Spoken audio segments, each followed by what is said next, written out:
ప్రభు అయిన యేసుక్రీస్తు నామములో ఈ రాత్రి సమయంలో బైబిల్ తరగతికి వచ్చినటువంటి ప్రతి సహోదరునికి హృదయపూర్వక వందనాలు తెలియజేస్తున్నాను. ఆన్లైన్లో దేవుని యొక్క వాక్యం వీక్షిస్తున్నటువంటి ప్రతి సహోదరునికి చింతపల్లిలో ఉన్నటువంటి క్రీస్తు సంఘం తరపుగా వందనాలు తెలియజేస్తున్నామండి.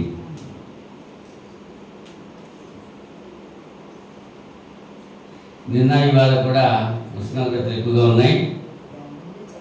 అయినప్పటికీ కూడా మరి మీ యొక్క సమయాన్ని దేవుని సన్నిధిలో గడపడానికి మీరు వినియోగించినందుకు దేవునికి వందనాలు తెలియజేస్తూ స్తుతులు చెల్లిస్తూ మీకు వందనాలు మరొకసారి వందనాలు తెలియజేస్తున్నాను.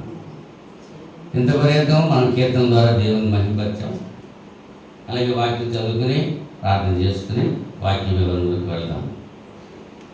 ఈ దిన ధ్యానం నిమిత్తం అపోస్తలుడు పౌలు దెస్సలోనికీయులకు రాసిన మొదటి పత్రిక 4వ అధ్యాయం 13వ వచనం నుంచి కొన్ని వచనాలు చదువుకుందాం. సహోదరులారా, నిరీక్షణ లేని ఇతరుల వలె మీరు దుఃఖపడకుండా నిమిత్తము నిద్రించుతున్న వారిని గురించి మీకు తెలియకుండా మాకు ఇష్టం లేదు. యేసు మృతి పొంది తిరిగి లేచినని మనము నమ్మిన ఎడల అదే ప్రకారము యేసునందు నిద్రించిన వారిని దేవుడు ఆయనతో కూడా వెంటబెట్టుకుని వచ్చును. మేము ప్రభు మాటను బట్టి మీతో చెప్పినది ఏమనగా, ప్రభు రాకడ వరకు సజీవులమై నిలిచిండు మనము నిద్రించిన వారి కంటే ముందుగా ఆయన సన్నిధి చేరము. ఆర్భాటంతోనూ ప్రధాన దూత శబ్దముతోనూ దేవుని బోరతోనూ పరలోకము నుండి ప్రభు దిగి వచ్చును. క్రీస్తునందు నుండి మృతులైన వారు మొదట లేతురు. ఆ మీదట సజీవులమై నిలిచిండు మనము వారితో కూడా ఏకముగా ప్రభువుని ఎదుర్కొనుటకు ఆకాశం మండలమునకు మేఘముల మీద కొనిపోబడదు. కాగా మనము సదాకాలము ప్రభుతో కూడా ఉందము. కాబట్టి మీరు ఈ మాటల చేత ఒకరినొకడు ఆదరించుకొనుడి.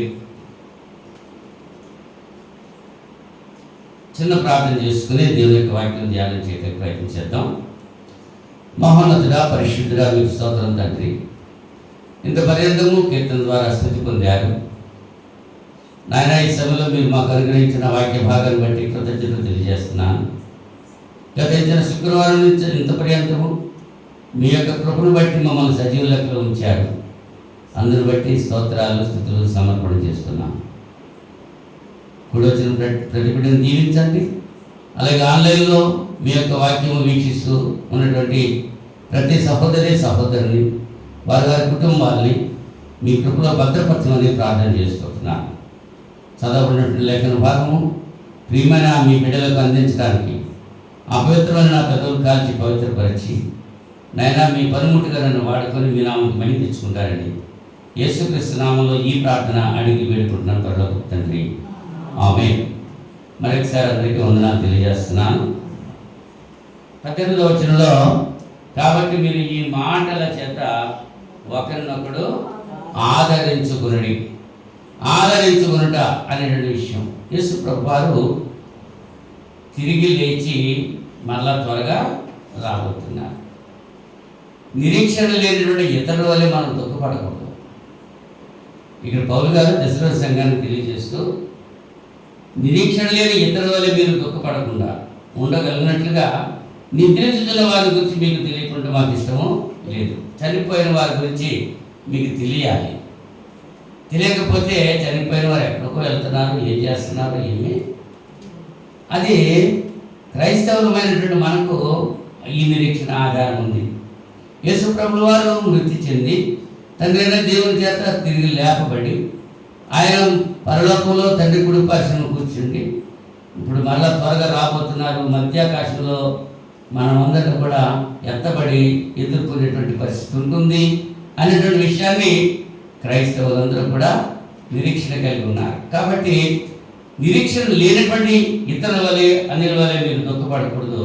ఈ మాటల చేత మీరు ఓదార్పు పొందండి, ఆదరించుకోండి అంటున్నాడు. ఈ లోకంలో ఈ దినాల్లో ఎక్కడ చూసినా శ్రమలు ఎక్కువగా ఉన్నాయి. శ్రమలు లేని వాళ్ళు ఎవరైనా ఉన్నారండి? శ్రమలు లేనటువంటి వారు, నాకేమీ శ్రమ లేదండి, నాకేమీ ఇబ్బంది లేదండి, నేను ఎప్పుడు సంతోషంగానే ఉంటానండి అని చెప్పగలిగిన వారు ఎవరైనా ఉన్నారా? క్రైస్తవులు అయితే ఆపదలో కూడా సంతోషించాల్సిన అవసరం ఉంది. ఆనందించడం మరలా చెబుతున్నాం, ఆనందించని పౌలు గారు చెబుతుంటున్నారు. అయితే అది నిజమైన ఆనందమేనా? పెదవుల మీద ఆనందమా? పైకి భక్తి గలవారి ఇంటి దాని శక్తిని ఆశ్రయించినట్టు వారి వల్లే మనం ఉండకూడదు అనేటువంటి విషయాన్ని మనం గుర్తించాలి. శ్రమలో ఉన్నవారికి ఏం కావాలి అమ్మా? శ్రమలో ఉన్నవారికి ఏం కావాలి? కొన్ని రూపాయలు ఇస్తే కావాలా వాళ్ళకి? లేదా కొంత బంగారం ఇస్తే కావాలా? మరి ఏం కావాలి వాళ్ళకి? శ్రమలో ఉన్నవారికి వాళ్ళు ఓదార్చాలి, ఆదరణ కావాలి. సరే, ఎవరో సెల్ ఫోన్ ఉంటుంది, కట్టేసుకోండి, లేకపోతే బయటకు వెళ్ళడం కూడా పద్ధతి కాదు. అది దేవుని సన్నిధికి వచ్చినప్పుడు కట్ చేసుకుని రావాలి. ఒకరి గురించి అందరూ ఇష్టపడటం మంచిది కాదు. అది చాలాసార్లు చెప్తున్నాను. అంత ముఖ్యమైతే సైలెంట్లో పెట్టుకోండి, తర్వాత మాట్లాడుకోవచ్చు. చాలాసార్లు చెప్పాను, జరిగితే చరణం చేయకూడదు, ఒక్కరి గురించి అందరూ ఇబ్బంది పడకూడదు. అది ఈ 18వ వచనంలో మనం ఏం చూస్తున్నాం? ఈ మాటల చేత ఒకరిని ఒకడు ఆదరించుకొనుడి అని. ఆదరించుకోవాలి.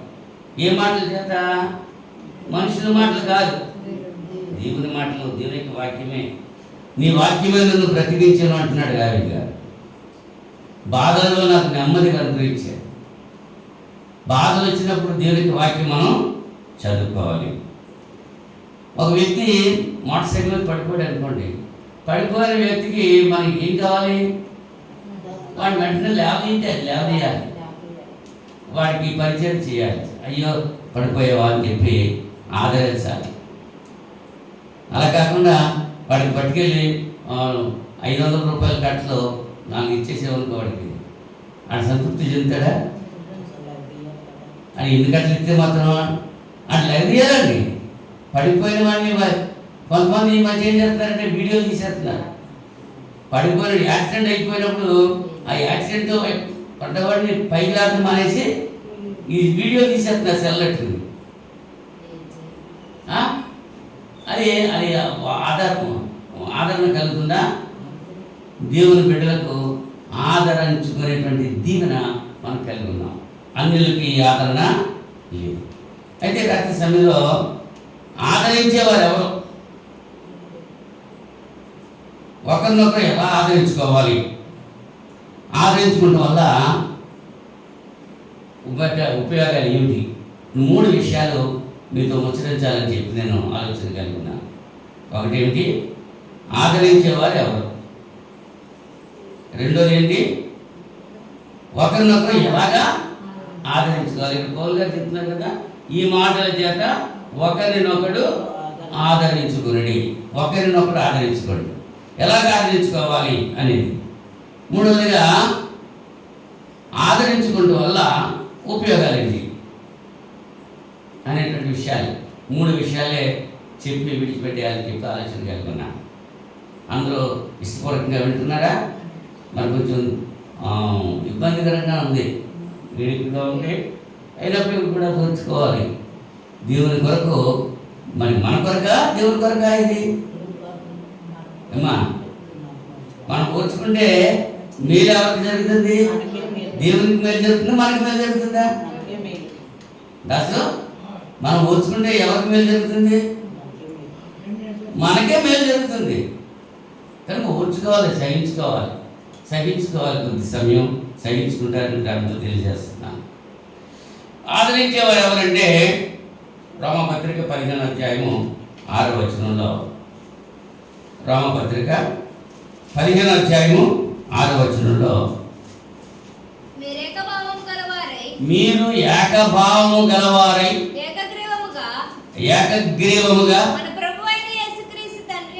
మన ప్రభువుకు యేసుక్రీస్తు యొక్క తండ్రి అయిన దేవుని మహిమపరచు నిమిత్తము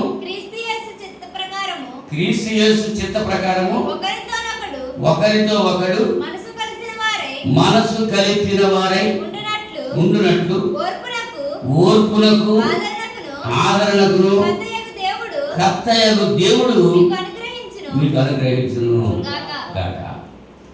ఓర్పుకు ఆదరణకు కర్త ఎవరండి? దేవుడు. మనం ఏక మనసు కలిగి ఉండాలి, ఏక తాత్పర్యం కలిగి ఉండాలి, ఏక భావం కలిగి ఉండాలి. అలా ఉండడానికి ఓర్పు అనుగ్రహించేది, ఆదరణ అనుగ్రహించేది, ఆదరణకర్త ఎవరన్నమాట? దేవుడే. మొదటిగా దేవుడు మనకి ఆదరిస్తున్నాడు.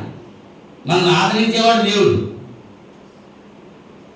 మన ఇబ్బందుల్లో, మన ఇరుకుల్లో, మన అవసరాల్లో, మన అనారోగ్యాల్లో, మన పేదరికంలో, మన సమస్యల్లో అన్నింటిలో కూడా ఆదరించేది ఎవరు?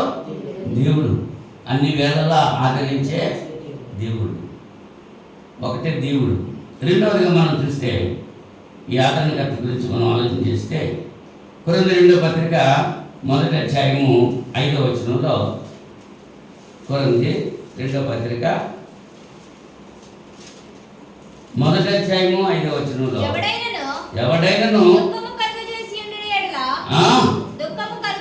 దుఃఖము కలుగజేసి ఎడల నాకు మాత్రము కాదు కొంత మట్టుకు మీకందరికి దుఃఖము కలుగజేసి ఉన్నాడు.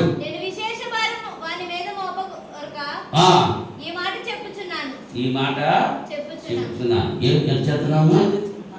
2వ కొరింథీ పత్రిక 1వ పత్రిక చదువుతున్నాము.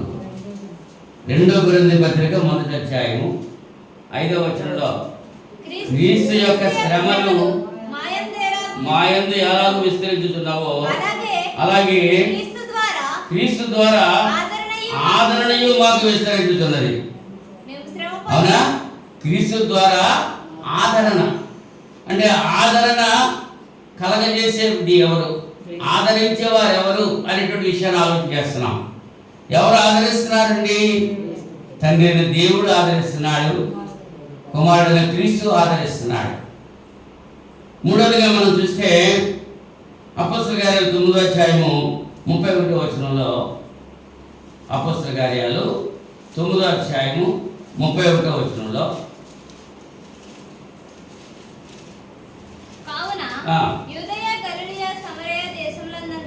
అంతటా సంఘము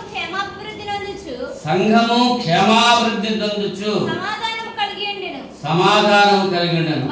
మరియు ప్రభువునందు భయమును పరిశుద్ధాత్మ ఆదరణయు కలిగి నడుచుకొనుచు విస్తరించుచుండెను. సంఘం ఎలాగ విస్తరిస్తుందన్నమాట? పరిశుద్ధాత్మ ఆదరణ కలిగి నడుచుకుంటుంది. ఆదరించేవారెవరు? పరిశుద్ధాత్ముడు. పరిశుద్ధాత్మ యొక్క ఆదరణ కలిగి సంఘము విస్తరిస్తోంది. ప్రభునందు భయమును పరిశుద్ధాత్మ ఆదరణయు కలిగి నడుచుకునుచు సంఘము విస్తరిస్తుంది. మరి మన సంఘము అలాగ విస్తరిస్తుందా? ప్రభునందు భయం కలిగి ఉన్నారా? ఎవరి మట్టి వాళ్ళే ఆలోచన చేయాలి. యూదయ, గలిలయ, సమరయ దేశముల యందు సంఘము క్షేమాభివృద్ధి పొందుతుంది, సమాధానం కలిగి ఉంది. మరి నేడు దినాల్లో సంఘము సమాధానం కలిగి ఉందా? సంఘ సభ్యులు ఏకభావము, ఏకతాత్పర్యం కలిగి ఉన్నారా అని ఆలోచన చేసుకోవాలి. ప్రియులారా, ప్రభునందు భయమును పరిశుద్ధాత్మ ఆదరణయు కలిగి నడుచుకొని విస్తరిస్తుంది. పరిశుద్ధాత్మ ఆదరణ. ఆదరించేది వాడు తండ్రి దేవుడు ఆదరిస్తున్నాడు, కుమారుడైన క్రీస్తు ఆదరిస్తున్నాడు, ఆదరణకర్త పరిశుద్ధాత్మ కూడా ఆదరిస్తున్నాడు అనేటువంటి విషయాన్ని ఆలోచన చేస్తున్నాం. ఇంకా ఎవరు ఆదరిస్తున్నారు అని మనం ఆలోచన చేస్తే యోబు గ్రంథం 15వ అధ్యాయము, యోబు గ్రంథం 15వ అధ్యాయం 11వ వచనంలో, యోబు శ్రమలో ఉన్నాడు. శ్రమలో ఉంటే అతన్ని ఆదరించడానికి తన స్నేహితులైనటువంటి వారు ఎంతమంది అండి? యోబు స్నేహితులు నలుగురు స్నేహితులు. ఆ నలుగురు స్నేహితులు కూడా వచ్చారు. వచ్చి 11వ వచనంలో దేవుడు సెలవిచ్చిన ఆదరణ నీకు తేలికగానున్నదా? నీకు తేలికగా ఉన్నదా? ఇట్లు నీతో మృదువుగా పలుకబడిన వాక్యము తేలికగానున్నదా? నీకు ఎలా ఉంది అంటే దేవుని యొక్క వాక్యం నిన్ను ఆదరించట్లేదా? వాళ్ళండి ఎన్ని దినాలు మౌనంగా ఉన్నారో తెలుసా? ఎన్ని దినాలు మౌనంగా ఉన్నారు? 7 దినాలు మౌనంగా ఉన్నారు. యోబును ఆదరించడానికి వచ్చినటువంటి స్నేహితులు నలుగురు కూడా ఎన్ని దినాలు? 7 దినాలు. 15వ అధ్యాయంలో మనం చూస్తున్నాం.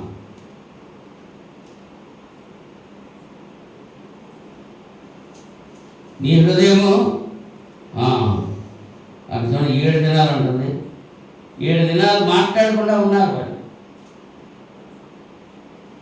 7 దినాలు మాట్లాడలేదు, మౌనంగానే ఉండిపోయారు. మౌనంగా ఉండిపోయి వాళ్ళు ఏం చేస్తున్నారంటే దేవుని యొక్క మాటలు నిన్ను ఆదరించట్లేదు అని అడుగుతున్నాడు. ఎలీఫజు యోబుకు సమాధానం ఇస్తున్నాడు. దేవుడు సెలవిచ్చినటువంటి ఆదరణ మృదువుగా మాట్లాడిన వాక్యం గురించి తెలియజేస్తున్నాడు. కనుక పిల్లరా, దేవుని యొక్క వాక్యము మనల్ని ఆదరిస్తుంది. ఆదరణ తండ్రి దేవుడు ఆదరిస్తున్నాడు, కుమారుడైన క్రీస్తు ఆదరిస్తున్నాడు, ఆదరణకర్త పరిశుద్ధాత్మ ఆదరిస్తున్నాడు. అవునా? దేవుని యొక్క వాక్యము ఆదరిస్తుంది. ఇంకా ఎవరు ఆదరిస్తున్నారంటే ప్రాముఖ్యమైనటువంటి విషయం ఇది, సంఘము ఆదరిస్తుంది. 18వ వచనంలో ఏం చేశాం? ఏం చదువుకున్నాం? దశలోనిక 2వ పత్రిక మొదటి అధ్యాయము మొదటి పత్రిక 4వ అధ్యాయం 18వ వచనంలో 11, 12 వచనాలు కూడా మనం చదివితే అర్థమవుతుంది బాగాను. సంఘము ఆదరిస్తుంది. పేతురు చెరసాలలో ఉంచబడ్డాడు. సంఘం ఏం చేసింది? ఆదరించింది, ప్రార్థన చేసింది. సంఘం యొక్క ప్రార్థన బట్టి పేతురు చెరసాల నుంచి బయటకు రావడం జరిగింది. సంఘములకు వెలపట్టి వారి ఎడల 11, 12 వచనాల్లో కూడా మనం చూద్దాం ఒకసారి. దశలోనిక 4వ అధ్యాయం. కాబట్టి మీరు ఇప్పుడు చేయుచున్నట్టుగానే ఒకరినొకడు ఆదరించి ఒకరికొకడు క్షేమాభివృద్ధి కలుగ చేయాలి. మరి నేటి దినాల్లో ఏం జరుగుతుంది? ఒకరింట్లో విందు జరుగుతుంటే ఇంకొకరు వెళ్తున్నారా? ఒకరింట్లో కష్టం కలిగింది, మిగిలిన వాళ్ళు వెళ్తున్నారా? వాళ్ళకే కదా కలిగింది, మాకు అనుకుంటున్నారు. సంఘం ఎలా ఉండాలి? ఒకరినొకరు ఆదరించుకుంటూ ఉంటారు. సంఘం అంటే అది ఎవరి మట్టుకు వాళ్ళే మరి ఏకభావం లేకుండా ఉండటం సంఘం యొక్క మంచితనం కాదు. మంచి ఆదిమ సంఘం ఎలా ఉన్నారు? వారు ఏకభావంతో ఏకతాత్పర్యంతో ఒకరినొకరు ఆదరించుకుంటూ ఉన్నారు. ఎవరికి కష్టం కలిగినా మిగిలిన వాళ్ళని వెళ్ళి ఆదుకుంటూ ఉంటారు. అది పక్షుల్లో ఉంది, జంతువుల్లో ఉంది, మృగాల్లో ఉంది, మనుషుల్లో లేదు, లోకంలో లేదు. మరి సంఘంలో ఉందా? సంఘంలో కూడా లేదు. ఎవరైనా ఫంక్షన్ చేసుకుంటే ఎంతమంది వెళ్తున్నారు? ఎవరైనా చనిపోయారు అనుకోండి, చనిపోయిన ఇంటికి ఎంతమంది వెళ్తున్నారు? ఆలోచించింది అంటే ప్రాక్టికల్గా మనం ఆలోచన చేయాలి. మరి మన ఇంటికి ఎవరు వస్తారు? మనం ఇతరుల ఇంటికి మనం వెళ్ళలేదనుకో, మరి మన ఇంటికి ఎవరు వస్తారు? అటువంటి పరిస్థితి మన ఇంట్లో జరగదా? ఆ శుభకార్యం కానీ అశుభకార్యం కానీ మన ఇంట్లో జరగదా? మరి మన ఇంట్లో జరిగినప్పుడు మిగిలిన రాకపోతే మన మనసు ఎలా ఉంటుంది? ఆలోచన కలిగి ఉండాలి ఒకసారి. అవునా? యేసుప్రభు గారు చెప్పారు ఒక బంగారు సూత్రం. ఎదుటి వ్యక్తి నీకు ఏం చేయాలని, ఎలా ప్రవర్తించాలని నువ్వు అనుకుంటున్నావో నీవు కూడా ఆ వ్యక్తితో అట్లాగా ప్రవర్తించాలి అన్నారు. మీ ఇంటికి నేను వస్తే నా ఇంటికి నువ్వు వస్తావు. అవునా? నీ ఇంటికి నేను రాలేదనుకో, నా ఇంటికి నువ్వు వస్తావా? రావు. లోకస్తులు అంతే. మరి సంఘంలో నువ్వు కూడా అంతేనా? పరలోకమందున్న మీ తండ్రికి కుమారులుగా కుమార్తెలుగా మీరు ఉండాలంటే మీ శత్రువులు సహా ప్రేమించాలి. మరి మిత్రులే ప్రేమించలేకపోతున్నాం, సహోదరులే ప్రేమించలేకపోతున్నాం. మరి కొద్దిసేపు ఆదరించడానికి వెళ్ళాలా అక్కర్లేదా? యోబు అంత కష్టపరుస్తూ ఉన్నప్పుడు నలుగురు స్నేహితులు కూడా వచ్చి ఆదరించారా లేదా? ఆదరించారా? ఆదరించడానికి వచ్చారు. 7 దినాలు మౌనంగా ఉండిపోయారు, ఏం మాట్లాడలేకపోయారు. అంతే. మన సహోదరుడు ఆపదలో ఉన్నప్పుడు, శ్రమలో ఉన్నప్పుడు, ఇరుకులో ఉన్నప్పుడు, ఇబ్బందిలో ఉన్నప్పుడు సంఘం ఏం చేయాలి? ఆదరించాలి. సపోజ్ ఎవరైనా హాస్పిటల్లో పెట్టాలనుకోండి, అనారోగ్యంగా ఉన్నారు, సంఘ బిడ్డలు వెళ్ళాలి. అక్కడికి వెళ్ళి వాళ్ళని హాస్పిటల్లో పరామర్శించాలి. ఇవాళ ఉదయకాల సమయంలో అంజమ్మ కంటికి ఆపరేషన్ చేయించుకుంటా వెళ్ళింది. మరి ఆమెను పరామర్శించి ఆమె దగ్గర ప్రార్థన చేసి ఎంతమంది వచ్చారు ఆలోచన కలగాలి. కొంతమంది వెళ్ళి ఆమె దగ్గరికి వెళ్ళి ఆమెను పరామర్శించి ఆమె కొరకు ప్రార్థన చేస్తే అది నువ్వు క్రైస్తవుడు అనమాట, నువ్వు సంఘ సభ్యుడు అనమాట. అది నా మట్టికి నేనే బ్రతుకుతాను, నా మట్టికి నేనే బ్రతుకుతాను అని తెలవాలి కదా అంటున్నావు. తెలిసిన దానికి ఏం చేశారు? వెంకమ్మ ఇంటి దగ్గర ఫంక్షన్ ఆదివారం అందరికీ చెప్పింది. ఎంతమంది వెళ్ళారు అక్కడికి? తెలిసినాడు. అవునా? మరి అంటే ఇప్పుడు బాగా వచ్చి దాని గురించి అమ్మా సంఘం అందరినీ రమ్మని ఆహ్వానించింది బిడ్డ. సరే తక్కువద్దు బంగారి, తక్కువద్దు తక్కువద్దు వద్దు, తక్కువద్దు. ఉదాహరణ చెప్తున్నాను, జరిగిన సంఘటన చెప్తున్నాను. అది ఇక ముందు జరగకుండా చూసుకుంటారని హెచ్చరిస్తున్నాను. అది నీ ఇంట్లో ఫంక్షన్ జరిగినప్పుడు నీ సంఘ బిడ్డలు రాకపోతే నీకెంత బాధ ఉంటుంది? ఆ బిడ్డ ఆదివారం అందరిలో కూడా చెప్పి మీరందరూ రావాలని చెప్పాను. ఇంటికో మనిషి అనలేదు, అందరూ రావాలని చెప్పింది. కనుక ప్రియులారా, ఇక్కడ ఏంటంటే ఆదరించేది ఎవరు?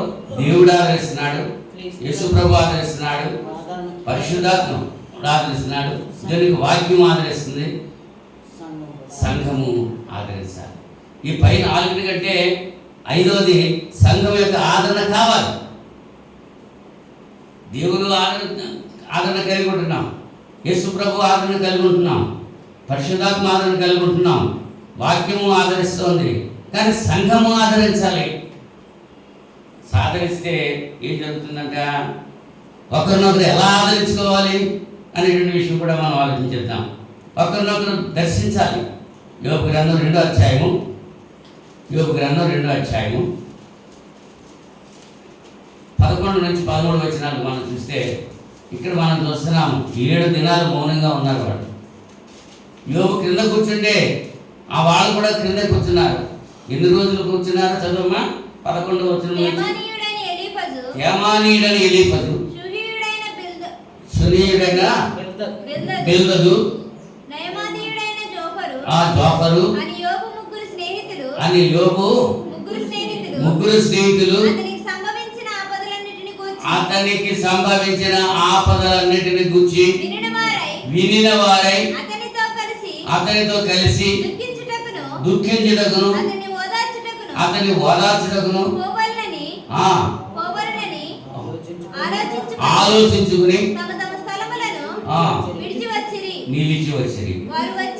వారు వచ్చి దూరముగా నిలబడి కనులెత్తి చూచినప్పుడు అతని పోల్చలేక యోబు ఎలా ఉన్నాడు? పోల్చుకోలేకపోతున్నాడు.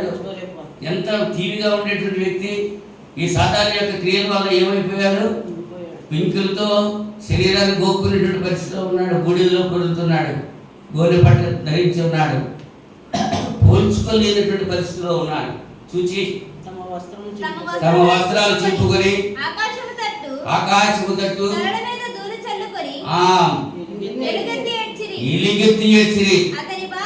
అతని బాధ అత్యధికముగా ఉండునని గ్రహించి ఎవరును అతనితో ఒక్క మాట అయినను పలుకక రేయింబవళ్ళు 7 దినములు అతనితో కూడా నేలను కూర్చుండిరి. అతను నేలను కూర్చున్నాడు, నేల మీదే బయట కూడా కూర్చున్నాడు. ఎన్ని రోజులండి? 7 దినాలు. ఆదరించడం అంటే అది. మనలో మనం ఆదరించుకోవాలి, ఒకరినొకరు ఆదరించుకోవాలి. ఒకరికి శ్రమలు వస్తాయి, అందరికీ ఒకేసారి రావు. అందరికీ శ్రమలు వస్తాయి. ఎవరికి శ్రమ వచ్చినా అందరికీ అనారోగ్యాలు రావా? వస్తాయి.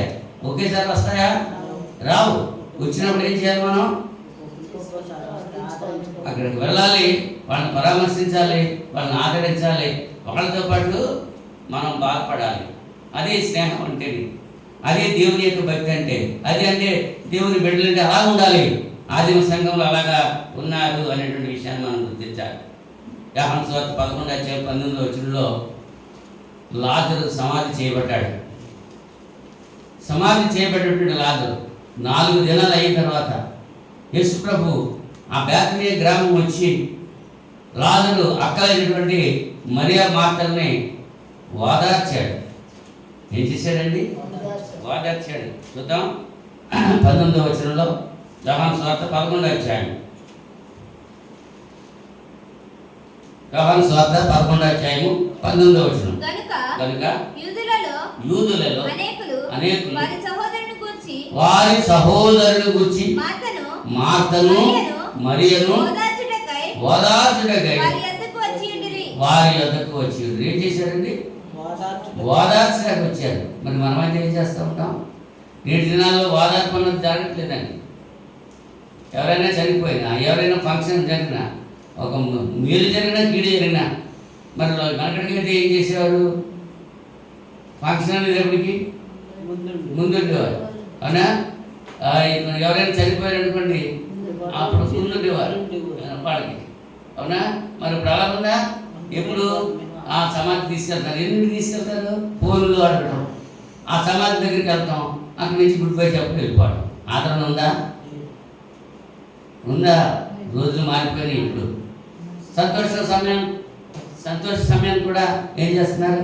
ఆ ఫంక్షన్ టయానికి, భోజనాలు టయానికి, మీటింగ్ టయానికి కాదండి, భోజనాలు టయానికి, వంటలు అయ్యేటప్పటికి అప్పుడు రెడీ అవుతున్నారు అన్నమాట. అంటే వాక్యం వినడానికి మాత్రం రావట్లేదు. ఏం చేస్తున్నారు? భోజనాలు తినడానికి మాత్రం అలాగంటే తిండి కోసం వచ్చేవని అనుకుంటారా అని అంటారు. కానీ ఇక్కడ ముందేమో కృతజ్ఞత కూడిక, తర్వాత వివాహం జరిగింది అనుకోండి, వివాహం టయానికి ఆ 3 ముళ్ళు కట్టి టైంలో వెళ్తానే మనం అనుకుంటూ ఉంటారు కొంతమంది. అక్షంతలు వేసే టైంకి వెళ్తారు. అని అది ముందు రాకూడదా? ఇదివరకు అయితే ఏం చేసేవారు? ఏమా శాంతరత్నం, చిన్నమ్మ, ఇదివరకు ఏం చేసేవారు? ఎన్ని రోజుల ముందు వచ్చేవారు, ఎన్ని రోజుల తర్వాత వెళ్ళేవారు. మరి బంధు ప్రీతి ఉందా? బంధువుల్లోనూ లేదు, స్నేహితుల్లోనూ లేదు, సంఘ సభ్యుల్లోనూ లేదు. అవంతా కోల్పోయారు. కోల్పోయేవన్నీ కూడా తిరిగి సమకూర్చుకుంటాకే దేవుడు మనకు సమమిస్తున్నాడు. యేసుప్రభు రాక ఇంకా ఆలస్యం అవుతుంది. ఎందుకు అవుతుందంటే సరి చేసుకుంటాకి. సంఘమా మౌనము దాల్చుతుంది. సిద్ధపడి ఉండాలి సంఘమాన్ని. సంఘమా ప్రేమ భావాలు పెంపొందించుకో. ఇంకా ప్రేమ భావాలు ఏమైపోయినాయి? తగ్గిపోయినటువంటి ఆ ప్రేమ నీలో తొలి ప్రేమ నువ్వు కోల్పోయావు. తొలిటి దినాల్లో ఉన్నట్టు ప్రేమ ఇప్పుడు లేదు. అన్యులతో పోసుకుని మాట్లాడుకుంటే టైం ఉంటుంది, కానీ సంఘ సభ్యులతో కలిసి ఆ కష్టకాలు పంచుకునేటువంటి సమయం ఉండట్లేదు చాలామంది. అవునా? సంగీతాలతో మాత్రం ఎక్కువసేపు గడపడానికి ప్రయత్నం చేస్తున్నారు వాడు. అది సంతోషంగా ఉంటాడు. మరి ఇది దేవునితో ఉండటం, ఆదరించడం ఎంత సంతోషం కదా. అంచేత ఏం చేయాలి? దర్శించడం ద్వారా. మరి లాజరు చనిపోయాడు, 4 దినాలు అయిపోయిందిగా సమాధిలో పెట్టి. అది ముందు తెలియదా యేసుప్రభుకి? అతను కాయలా పడ్డప్పుడే తెలుసు. కానీ దేవుని యొక్క మహిమ అక్కడ వెల్లడి అవ్వటం కొరకు ఆయన వేచి ఉన్నాడు అంతే. చనిపోయిన తర్వాత సమాధి చేసిన తర్వాత అప్పుడు వచ్చాడు. నీవు నన్ను పంపినవని ఈ లోకం తెలుసుకునేటట్లుగా ఈ కార్యం జరిగించమని ప్రాధేయపడ్డాడు యేసు ప్రభు. తండ్రి అయిన దేవుని కోరాడు, ప్రార్థించి ఏమన్నాడు? లాజరు బయటికి రమ్మన్నాడు. వచ్చాడా? కాదు, వచ్చాడు. కానీ కట్లున్నాయి. ఏ కట్లున్నాయి? ఆ కట్లు తెచ్చుకోవాలి. ఇవాళ కూడా కట్లు ఉన్నాయి. కుల కట్టు ఉంది, మత కట్టు ఉంది, ధన కట్టు ఉంది. అవునా? రకరకాల కట్లు. ఆ కట్లు దాటి బయటకు రాలేకపోతున్నాయి అన్నమాట. రావాలి. ఆ కట్లు దాటి వస్తేనే నువ్వు క్రైస్తవుడు, నిత్యజీవం పొందుతావు. అది ఆ కట్టు దాటి రాకుండా ఉంటే నువ్వు క్రైస్తవుడు కావు, నిత్యజీవం రావు. నువ్వు అన్నిల వల్లే నువ్వు ఎక్కడికి వెళ్తావు? చనిపోయిన తర్వాత ధనవంతుడు ఎక్కడికి వెళ్ళాడో అక్కడికి వెళ్ళేటువంటి అవకాశం ఉంటుంది. దర్శించడం ద్వారా ఆదరించుకోవాలి. రెండవది విశ్వాసం ద్వారా ఆదరించుకోవాలి. రోమీయులకు రాస్తూ 1వ అధ్యాయము 11వ వచనంలో, రోమపత్రిక 1వ అధ్యాయము 11వ వచనంలో, మీరు స్థిరపడవలనని అనగా మీకును నాకును కలిగి ఉన్న విశ్వాసం చేత, అనగా మనము ఒకరి విశ్వాసం చేత ఒకరము ఆదరణ పొందవల్లని ఆత్మ సంబంధమైన కృపావరం ఏదైనాను మీకు ఇచ్చుటకు మిమ్మల్ని చూడవల్లని మీకు అపేక్షిస్తున్నాను. అంటే మీరు స్థిరపడాలంటే మీకును నాకును కలిగి ఉన్న విశ్వాసం చేత, అనగా మనము ఒకరి విశ్వాసం చేత ఒకరము ఆదరణ పొందాలి. ఒకరి విశ్వాసం చేత ఇంకొకడు ఆదరణ పొందాలి. మూడవదిగా చూస్తే మంచి మాటల ద్వారా ఆదరణ పొందాలి. మంచి మాటలు ఏం చెప్పాలి? మంచి మాటలతో ఆదరించాలి. ఒక ఆయన జబ్బుతో ఉన్నాడంట. జబ్బుతో ఉంటే ఇద్దరు స్నేహితులు వెళ్ళి పలకరించడానికి వెళ్ళారంట. పలకరించడానికి వెళ్ళి వాళ్ళు అడుగుతున్నారు, నువ్వు నీ నీ అనారోగ్యం ఏంటి అంటే, మరణమైన అనారోగ్యం అంటున్నాడు. నాకు చావు వచ్చిందని. వీళ్ళేమంటున్నారు, చెవిటాడు అనమాట, వినపడదు వీళ్ళకి. అలాగే కలుగుతా. నేను డాక్టర్ ఎవరో, వైద్యం చేసేది ఎవరో అని అడుగుతున్నాను. వైద్యం చేసేవాడికి ఈయన ఏమంటున్నాడంటే, డెత్ ఈజ్ మై డాక్టర్ అంటున్నాడు. చావే నా వైద్యుడు అంటున్నాడు. శుభం అలాగే కలుగుతుంది కాక అంటున్నాడు వీడు. మరి అలాగంటే ఆదరించడానికి వెళ్ళినవాడు ఎలా ఉంటాడు? వాడికి చెవుడు, వీళ్ళకి చెవుడు. ఏం చెప్పుకుంటున్నారో వాళ్ళకే అర్థం కావట్లేదు. మంచి మాట లేదు. సమూయేలు 1వ గ్రంథం 23వ అధ్యాయంలో 14 నుంచి 17 వచనాలు చూస్తే, అక్కడ దావీదునేమో సౌలు రాజు చంపడానికి వస్తున్నాడు. సౌలు రాజు కొడుకు యోనాతానేమో దావీదుకి స్నేహితుడు. అతడు ఏం చెప్పినాడంటే, ఒకవైపున సౌలు రాజు తరిమి చంపేయాలని చెప్పి దావీదుని చూస్తుంటే, యోనాతాను ఏం చెప్తున్నాడో చూద్దాం. అక్కడ 14 నుంచి 17 వచనాలు చదువుదాం. సమూయేలు 1వ గ్రంథం 23వ అధ్యాయం. అయితే దావీదు అరణ్యంలోని కొండ సందులందును అరణ్యంలో పర్వతమందు నివాసం చేస్తున్నాడు.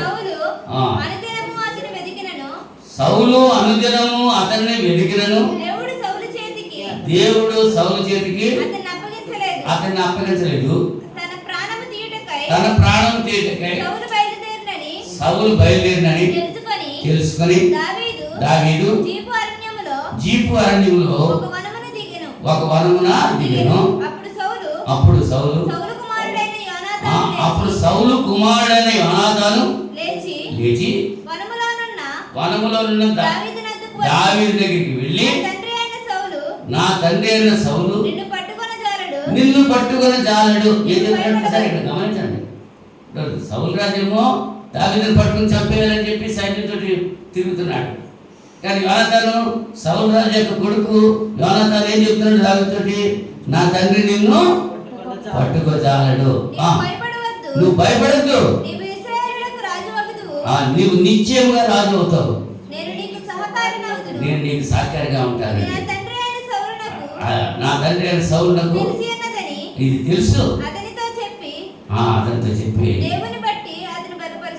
దేవుని బట్టి అతన్ని ఒకవేళ ఇంకా కాసేపు చనిపోతా ఉంటూ అన్నటువంటి పరిస్థితి ఉన్నటువంటి వ్యక్తి దగ్గరికి మనం వెళ్ళి ఏం చెప్పాలి? పర్వాలేదురే, నువ్వు చనిపోవు, నువ్వు కంగారు పడుకో, డాక్టర్ గారు వైద్యం చేస్తారు, నువ్వు ధైర్యంగా ఉండు అని చెప్పాలి. కానీ 10 మంది ఏం చేస్తారు, అయ్యి బాబు ఈ రోగం వచ్చిందా, ఇలాంటి వచ్చిన రోగం ఎవడో బతకలేదు అసలు అని అది ఇంకా కాసేపు చచ్చిపోతాడగా ఇప్పుడే చచ్చిపోయేలాగా మాట్లాడతాడు. అవునా? నేను కూడా యాపిల్ హాస్పిటల్లో మరణంతో పోరాడుతూ ఉన్న సందర్భంలో ఓ సేవకుడు వచ్చి నా బిడ్డలతో మాట్లాడుతున్నాడు. ఈయన చనిపోయిన తర్వాత ఎవరు సంఘాన్ని చూస్తారు? సంఘాన్ని ఎవరు చూస్తారండి? వాటి చేసిరంట పిల్లల్ని. అవునా? మరి దాని అర్థం ఏంటి? వాదాచారు కదా, పర్వాలేదమ్మా, దైవజనులు ఆయుష్ కలిగి ఉంటారు. దేవుడు ఆయన స్వస్థపరుస్తాడు.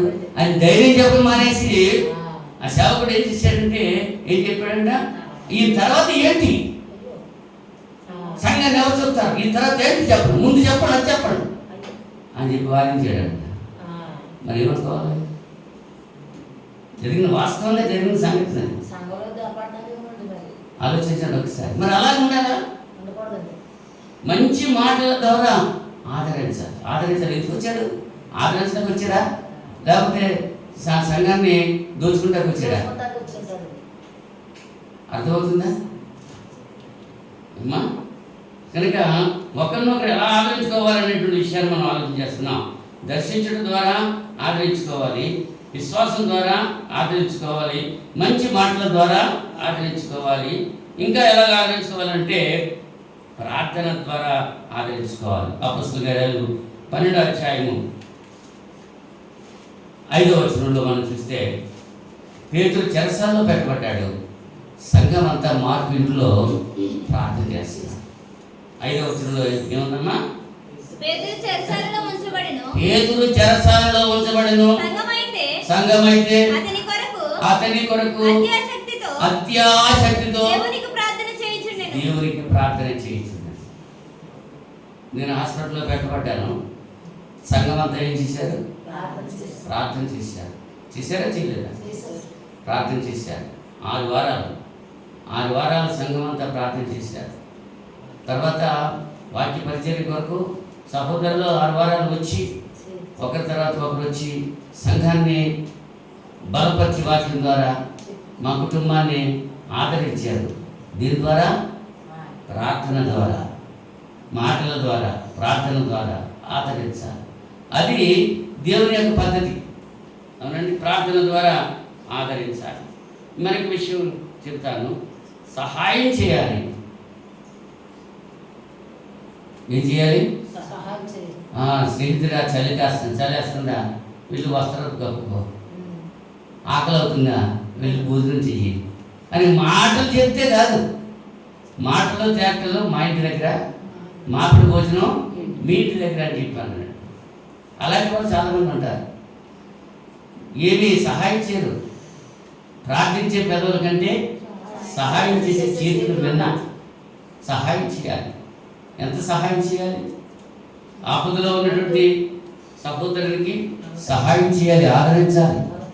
ఆ మనిషి పన ఊపిరితో, దొంగల చేత కొట్టబడి పన ఊపిరితో ఉన్నటువంటి వ్యక్తిని యాజకుడు సహాయం చేయలేదు, లేవీయుడు సహాయం చేయలేదు, సమరయుడు మాత్రం సహాయం చేశాడు. ఈ ముగ్గురులో ఆ సహాయం చేసింది ఎవరు? సమరయుడు. నీ పొరుగువాడు అవసరంలో ఉన్నప్పుడు నువ్వు ఆదుకోవాలి. క్రియ ద్వారా జరిగించాలి, మాట ద్వారా కాదు. క్రియలు లేని విశ్వాసము మృతము, యాకోబు గారు చెప్తారు. క్రియ ఉండాలి, క్రియ ఆదరించాలి. నీవు కష్టపడాలి, నువ్వు కొంత నష్టపోవాలి. అవునా? మరి నాకు అనారోగ్యంగా ఉన్నప్పుడు మరి సంఘమంతా ఆదరించారు. మరి కనీసం 2000 రూపాయల వరకు నాకు పట్టుకొచ్చినటువంటి ఫలాలు ఖరీదు లెక్కేసుకుంటే ఉంటుంది మనందరూ. అలాగే నన్ను పరామర్శించడానికి వచ్చినటువంటి సేవకులు, దైవజనులు అనేకులు వచ్చి ఆదరించారు. ఆదరించడానికి ఏం చేశారు? వాళ్ళు ప్రార్థన చేశారు, ఓదార్పు మాటలు చెప్పారు, తర్వాత ఇంకా సహాయం చేశారు. ఫిలోమోను పత్రిక 7వ వచనంలో ఈ మాట మనం చూస్తున్నాం. ఫిలోమోను పత్రిక 7వ వచనంలో పౌలు గారు ఫిలోమోనును సహోదరుడా, పరిశుద్ధ హృదయములు నీ మూలముగా విశ్రాంతి పొందినందున నీ ప్రేమను బట్టి నాకు విశేషమైన ఆనందమును ఆదరణయు కలిగింది. ఏమైంది? నీ ప్రేమను బట్టి విశేషుడు ఆదరణ కలిగింది. పౌలు చెరసాలలో ఉన్నాడు. ఫిలోమోను దగ్గర పనిచేసినటువంటి దాసుడు ఒనేసిము చెరసాలలో ఉన్నాడు. ఇద్దరు, పౌలు ఒనేసిము ఓ చెరసాలలో ఉన్నారు. కానీ ఒనేసిము మనసు మార్చుకున్నాడు, పౌలును ఆదరించాడు. ఫిలోమోను పౌలుకి ఎంతో సహాయం అతని సహకారం బట్టి పౌలు అతన్ని మెచ్చుకుంటూ తెలియజేస్తున్నాడు, ఈ లేఖ రాశాడు. కనుక ఏం చేస్తున్నాడు?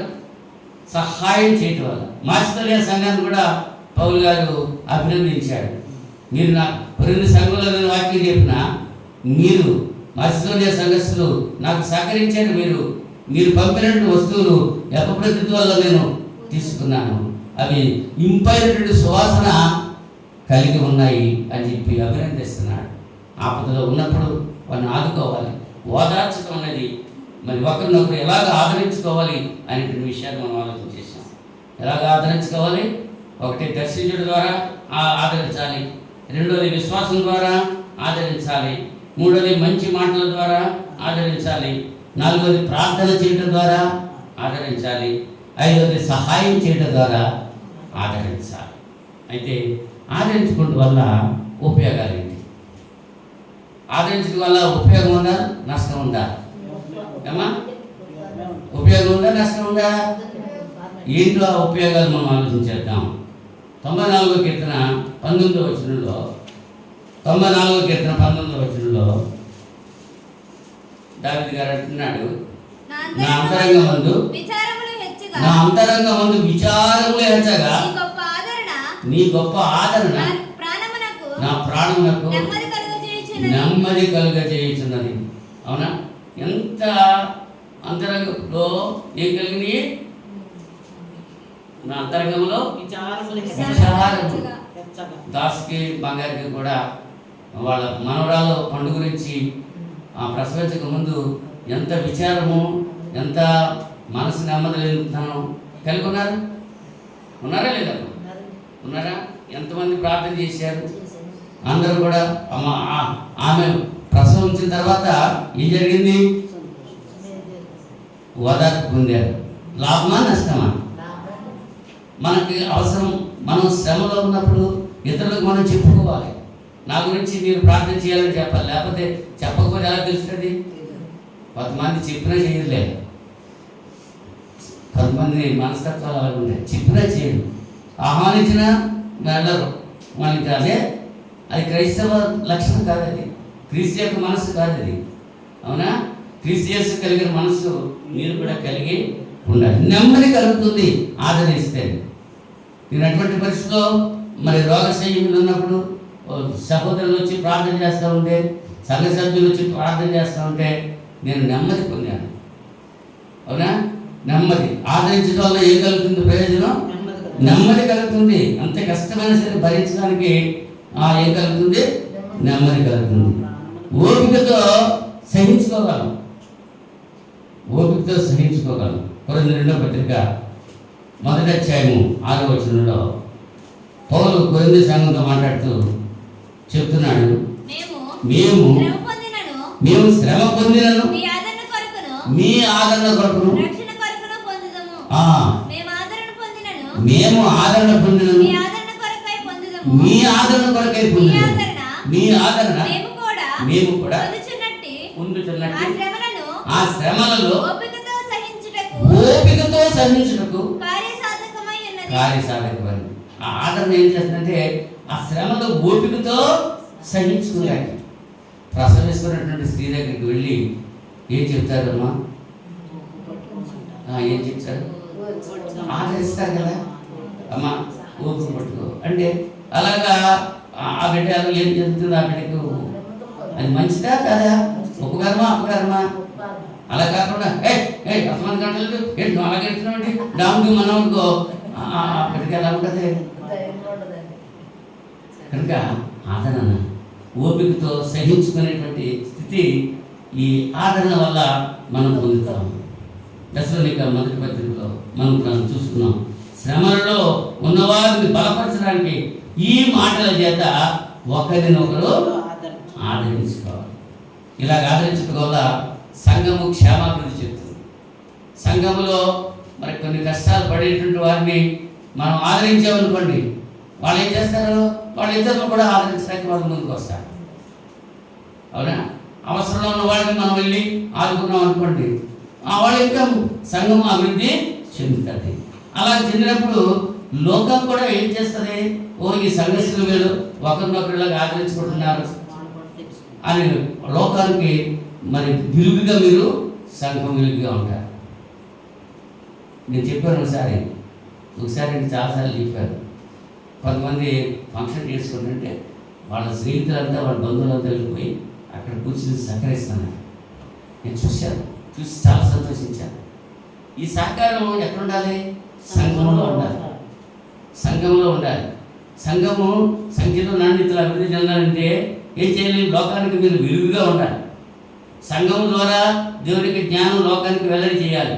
సంఘంలో ఉన్నటువంటి బిడ్డలు ఐక్యత కలిగి సమాధానం కలిగి ఒకరితో ఒకరు ఆదరించుకుంటూ ఒకరినొకరు మరి ప్రేమించుకుంటూ ఒకరినొకరు ఆదరించుకుంటూ సంఘం ఉన్నదనుకోండి, అప్పుడు ఇతరులు సంఘంలో లేనటువంటి వారు ఈ సంఘాన్ని చూసి వాళ్ళు ఏం చేస్తారు?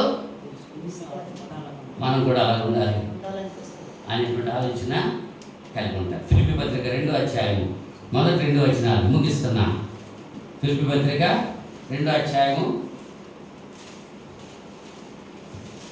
మొదటి 2 వచనాలు.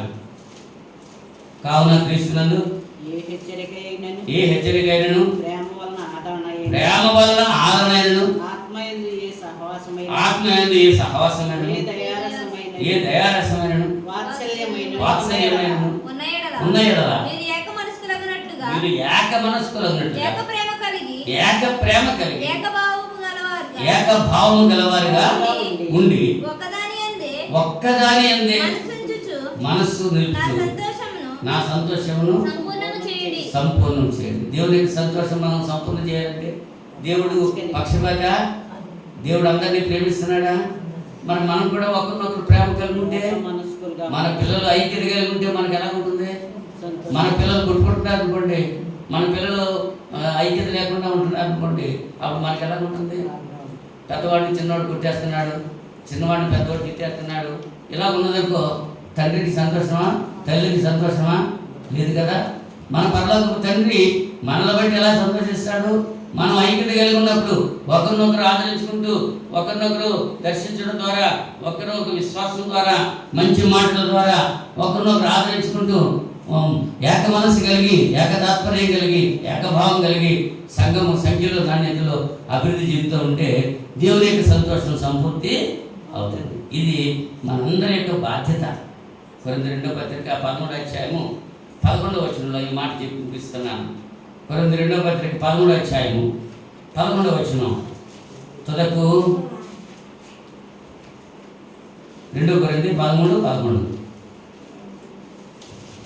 ఎలా ఉండాలో హెచ్చరిక చేస్తున్నాడు పౌలు గారు. తుదకు సహోదరులారా సంతోషించుడి, సంపూర్ణులైయుండుడి, ఆదరణ కలిగియుండుడి, ఏక మనస్సు కలవారయుండుడి, సమాధానముగా ఉండుడి. ప్రేమ సమాధానాలకి కర్తయ్యకు దేవుడు మీకు తోడయుండును గాక అంటున్నాడు. ఎలా ఉండాలంటున్నాడు సంఘం? ఎలా ఉండాలమ్మా? ఎలా ఉండాలి? సంతోషంగా ఉండాలి. ఒకరినొకరు ఆదరించుకుంటూ ఒకరినొకరు ఓదార్చుకుంటూ ఒకరి ఏళ్ళలో ప్రేమ కలిగి ఒకరినొకరు ఐక్యత కలిగి సంఘం అలా ఉంటే దేవుడు మనల్ని దీవించి ఆశీర్వదిస్తాడు. అట్టి కృప దేవుడు మనందరికీ దయచేయాలని మరి నన్ను నేను హెచ్చరిక చేసుకుంటూ మిమ్మల్ని హెచ్చరిస్తూ ముగిస్తున్నాను. అందరికీ వందనాలు. ప్రార్థన చేసుకుందాం. పరిశుద్ధుడా మహోన్నతుడా మీకు స్తోత్రాలు తండ్రి. ఈ రాత్రి సమయంలో వెతుబడిన వాక్యం వీళ్ళ హృదయాల్లో బయలుపరుచుకుని ఫలించి అభివృద్ధి పొందడానికి సహాయం చేయమని ప్రార్థన చేస్తున్నాను. ఆదరణ అంటే ఏమిటో, ఆదరించేవారు ఎవరో, ఒకరినొకరు ఎలా ఆదరించుకోవాలో, అలాగే ఆదరించుకోవడం వల్ల వచ్చేటువంటి లాభాలు ఏమిటో, ఈ 3 విషయాలు కూడా బిడ్డలకు నేను వివరంగా చెప్పానని నేను ఆలోచన కలిగి ఉన్నాను. నిన్న ప్రతి బిడ్డను దీవించండి, ఆశీర్వదించండి, మీ కృపలో భద్రపరచండి. ఒకరినొకరు ఆదరించుకుంటూ ఒకరినొకరు గౌరవించుకుంటూ ఏక మనస్సు ఏక తాత్పర్యం కలిగి జీవిస్తూ మరణపర్యంతో నమ్మకం ఉంటాకి ఈ సహాయం మీ కాపుతాల బిడ్డలు దయచేస్తారని ప్రార్థన చేస్తున్నాను. మీ చిత్తమైతే మరి యొక్క శుక్రవారం మేము ఇలా కలిసి మీ సరిధిలో ప్రార్థించి వాటిని ధ్యానించడానికి సహాయం చేస్తారని ఈ ప్రార్థన మా రక్షకును మీ ప్రియకుమారుడైన యేసుక్రీస్తు నామములో మిక్కిలిగా ప్రతిమాలని స్తుతించి వేడుకుంటాను తండ్రి. ఆమేన్. ఆమేన్. అందరికీ వందనాలు.